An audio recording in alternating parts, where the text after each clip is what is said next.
مردہ دفن کرنا کوے نے سکھایا۔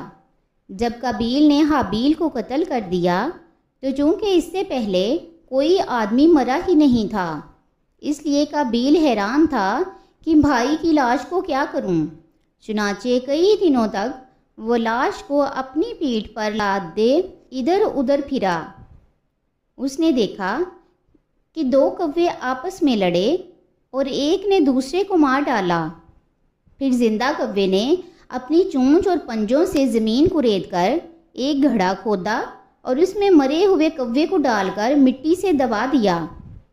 یہ منظر دیکھ کر قابیل کو معلوم ہوا کہ مردے کی لاش کو زمین میں دفن کرنا چاہیے۔